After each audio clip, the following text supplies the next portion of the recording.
Here's NBA myths people believe that just aren't true. Myth number 1. Russell Westbrook makes his teammates worse. You hear this all the time, especially from the Westbrook haters. These kinds of guys, the guys who are saying a guy who averaged a triple-double sucked, that Russell Westbrook doesn't make anyone better, and no one could thrive next to him with how ball dominant he is. I mean, Westbrook has cult fans, then he has cult haters. I came across this post on Reddit. What are some common NBA myths and lies in the league? Here's 2 replies I found. That Westbrook is and has been a scrub. The belief that Westbrook is good. So yeah, Russell Westbrook got his levels of fans, but give his name a quick Google search and you'll see stuff like this. Russell Westbrook doesn't trust his teammates. Why can't anyone play alongside of Russell Westbrook? The belief is that Russell Westbrook always makes his teammates worse, and nobody can play good alongside him. And I'm here to tell you, that's not true. Because there's been so many times players have had their best seasons of their career next to Russell Westbrook, like Exhibit A, Paul George, 2018-2019. Next to Russell Westbrook, this guy averages 28 points, 8 rebounds, 2 steals per game. All career highs.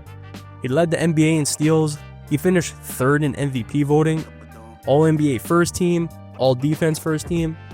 Pretty easily the best season of Paul George's career. 2019 Paul George is like a cult figure to Paul George fans.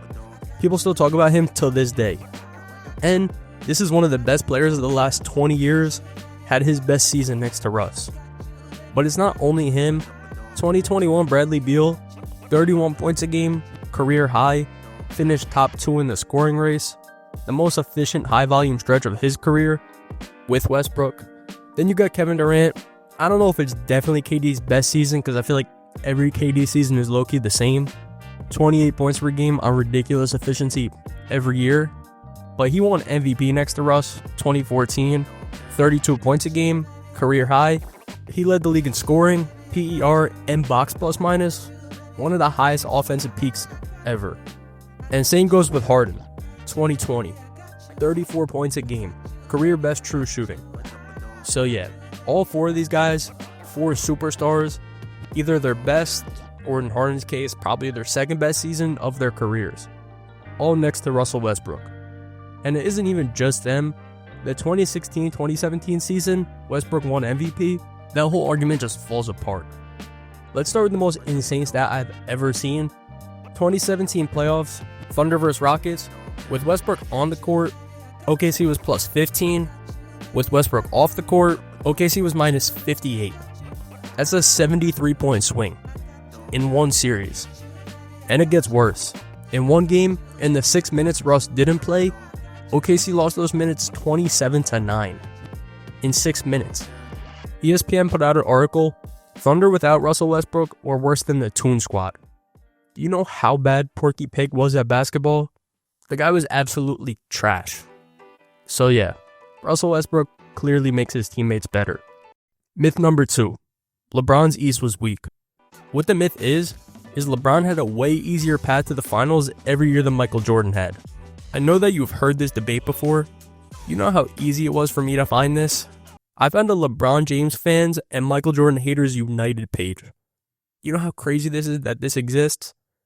Then a Jordan cult member said, LeBron played in a weak East. That's why he dominated. And I get it, on the surface, the West was clearly the stronger conference during LeBron's prime. The Warriors, the Spurs, the Thunder.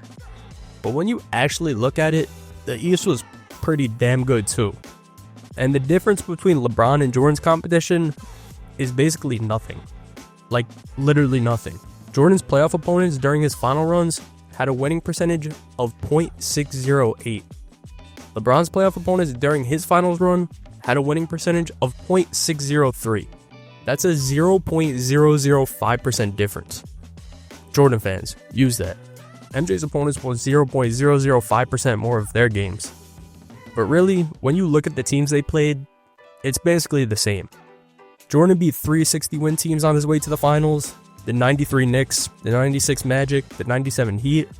LeBron beat 260 win teams on his way to the finals, the 2011 Bulls, the 2015 Hawks. So yeah, MJ does got one more, and they both faced 2 sub 500 playoff teams each, so basically the same. But then let's look at who LeBron actually was going through in the East. Because people act like he was playing expansion teams every year. Like he's playing the Las Vegas Strippers or whatever they're about to name themselves.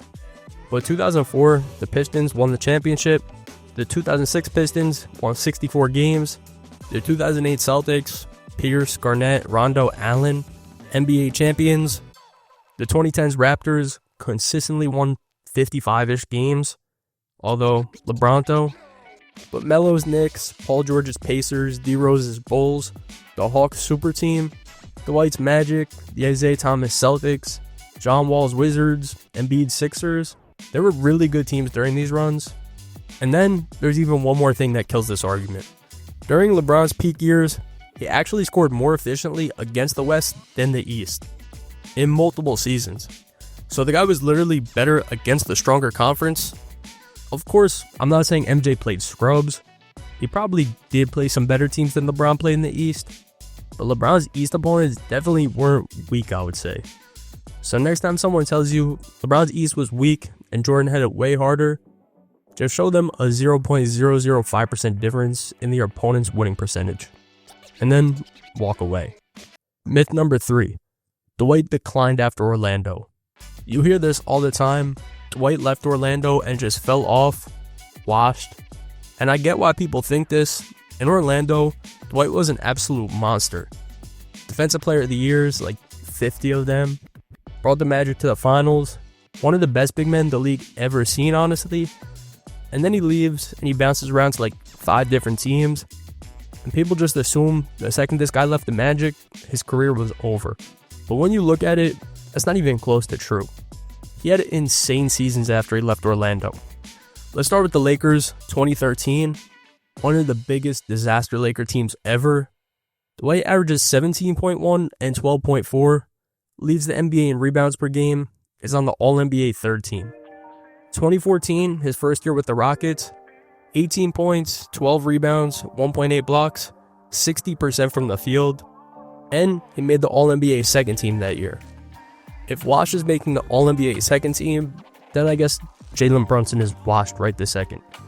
Although the 3 All-NBA centers this year, Joakim Noah, Dwight Howard, Al Jefferson, that might be every person born from like 98 to 02's favorite center trio of all time. But then 2015, the Rockets go to the Western Conference Finals. But then he goes to Atlanta, and people act like he was really cooked at this point. 13 points, 12.7 rebounds, 2.3 blocks, 63% from the field. He started 74 games, playing nearly 30 minutes a night. And then his most slept-on season ever, the year after that, his Charlotte Hornets season, 16.6 points, 12.5 rebounds, 1.6 blocks, 55% from the field. He finished 3rd in the league in rebounds per game, 4th in double-doubles with 53, top 10 in blocks, top 11 in field goal percentage, and he started 81 games. And then he had one game that season where he put up 32 points and 30 rebounds, tied for the second most rebounds in a game since 2018, right behind Nurkic and tied with Enes Kanter. Come on, everyone's first 2 guesses. But Dwight did that in what people call his decline years. But after leaving the Magic, 6 years of double-double averages, top 10 in rebounds per game every single year, top 5 in every year but one. Now he eventually did decline, yeah. After Charlotte, he went to Washington, got hurt, and then things started to go south. But the narrative that he left Orlando and just collapsed, just false. But I do want to say, if you don't want to decline like Wizards Dwight, you should sub. Thanks. Anyways, myth number 4. You're not valuable if you can't make the playoffs. This one is like a subconscious thing. A lot of people assume if your team doesn't win games, you can't be that good, which is false. The one player that always comes to my mind for this is Zach LaVine. This guy played in 4 playoff games in his career, when in reality, he's just been stuck on the Bulls and the Kings. LaVine is actually a perfect example. 2021, his best season, 27.4 points, 5 rebounds, 4.9 assists, 50% from the field, 42% from 3, 84% from the line, nearly 50-40-80 splits. One of the most efficient high-volume scoring seasons in the NBA that whole year. And he missed the playoffs. So does that mean he was trash? Or does that mean the Bulls roster was trash? Because that's what people always miss. The actual math of this argument. There's actual advanced metrics that show even the greatest seasons ever, like peak MVP level seasons, a player individually could only realistically add about 15 to 20 wins to a team by themselves. 15 to 20? So if your roster without you is a 22-win team, even like a GOAT level performance, a Wilt 50 point per game season, only gets you to like 40 wins. And 40 wins ain't getting you in the playoffs. I mean, some GOATs have missed the playoffs. 2005, Kobe averaged 27.6 points a game, missed the playoffs. You know who his teammates were? Smush Parker and Kwame Brown.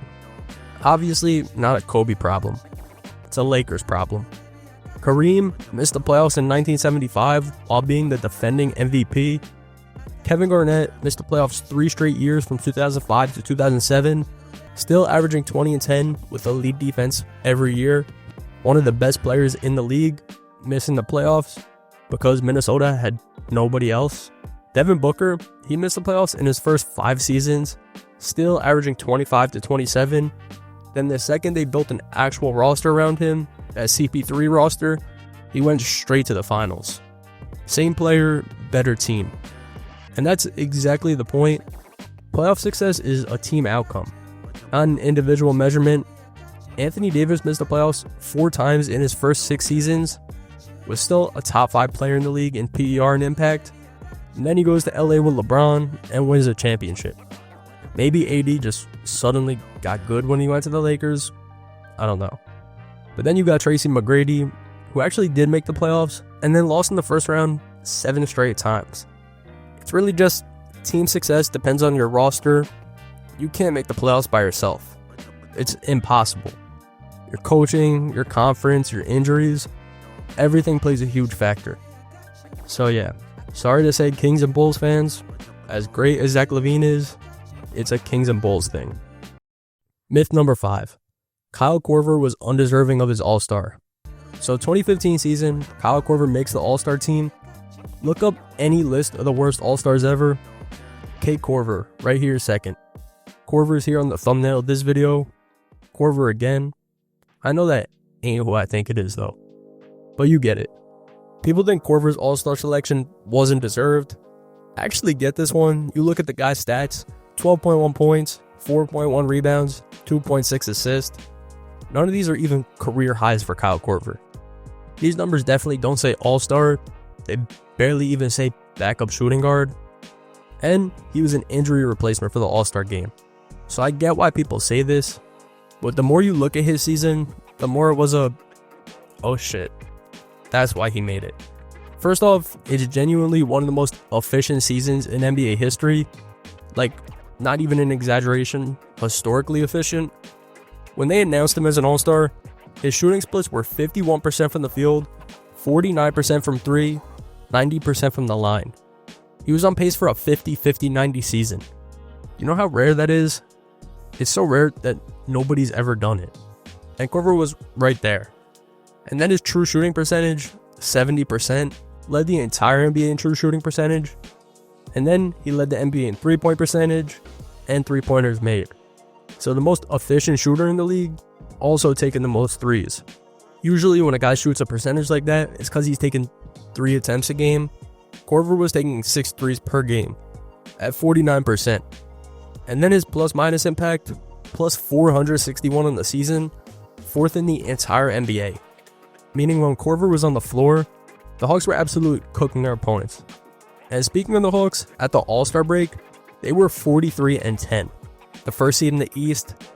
At one point, they won 19 straight games. Korver was the starting shooting guard for that team. Started all 75 games he played. 32 minutes a night. He led the team in offensive rating. The guy averaging 12 points per game leads the team in offensive rating. Because his whole value wasn't points, it was gravity. Like Curry gravity. Maybe even more than Curry. Alright, not more than Curry, but equal. You couldn't give Korver an inch because the dude wouldn't miss. Because the second you leave him, it's going in. And that opens everything up for Al Horford, Paul Millsap, Jeff Teague. The whole offense runs better because Korver's on the floor. The Hawks had 4 All-Stars, all 4 of these guys tied for the record for most on one team. Curry, Durant, Clay, and Draymond, or Millsap, Horford, Korver, Teague. Pick your 4. Yeah, Dwayne Wade got hurt and Korver got the spot, so he wasn't an original selection, but the fact that he got picked at all, and then you look at the numbers behind why, I feel like it's pretty justified. But just know nobody, and I mean nobody at all, love Kyle Korver more than Pop Smoke. Myth number 6. Shaq carried Kobe. I feel like because Shaq took all 3 of the finals MVPs in their three-peat, people just assumed Kobe was carried by Shaq these seasons. I mean, the 2000 finals specifically, Shaq averaged 38 points and 16 rebounds. So when people see these numbers, they just assume Shaq did everything. Kobe was just along for the ride, Harold and Kumar type. But in reality, Kobe was already one of the best players in the league, even though he was like 14 years old.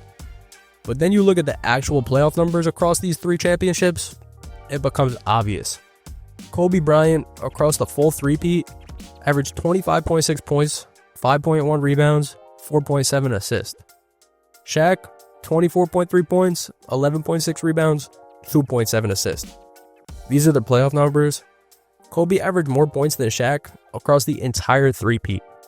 The carried averaged more points than the carrier. But let's go back to 01, the most dominant playoff run in NBA history.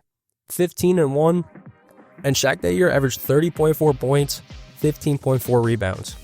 Kobe averaged 29.4 points, 7.3 rebounds, 6.1 assists. 1 point difference in scoring, and Kobe was the playmaker for that team, running the offense.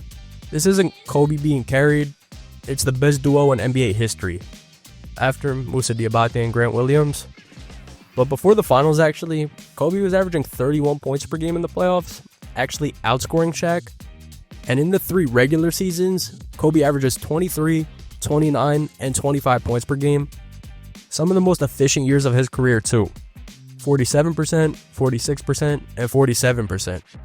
And 47% is actually his career high. So yeah, this is the best duo ever in my opinion. 2 top 10 players at their absolute peaks. Not a carry job from Shaq that most people think it is because he got all the finals MVPs.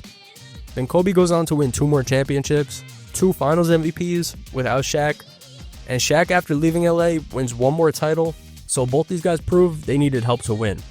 Because that's how the NBA works. Shaq was the most dominant player on these Laker teams. Nobody's disputing that. But Kobe was a top 5 player in the league too. All NBA first teams, top 5 in MVP voting, averaged 28 points per game in the regular season. Some of the best seasons of his career. Myth number 7. Rudy Gobert is overrated. So the NBA did a poll and asked, who's the most overrated player in the NBA? 63 players said Rudy Gobert is the most overrated NBA player. And I feel like there's just no way that's possible. There probably isn't one NBA player who gets hated on more than Rudy Gobert. People say it's because he can't space the floor, or he gets picked apart in the playoffs. There's a whole lyric in a Kanye song that says, "You a big old goofy Rudy Gobert." So yeah, people clown him, people say he's overrated, but Rudy Gobert is one of the best defenders in NBA history. Let's start with the obvious fact, the guy won 4 depoys.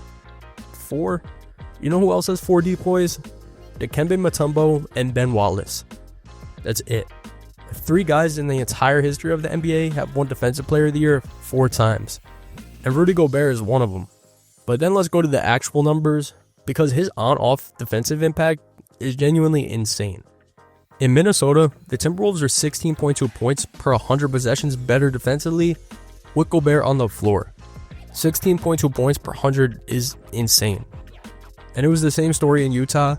With Gobert on the court, the Jazz had a defensive rating around 105. With him off the court, it was 112. So the team goes from one of the best defenses in the league to below average. And people say he's just a rim protector, like that's a bad thing. But his value isn't even just blocks, it's his presence. Teams change how they play offense when Gobert's on the floor. They stop attacking the rim, they start taking middies. And when you make teams take worse shots without even blocking them, that's still elite defense. And then on the offensive end, a career 65.9% from the field. He led the NBA in field goal percentage multiple times. He led the NBA in true shooting percentage multiple times.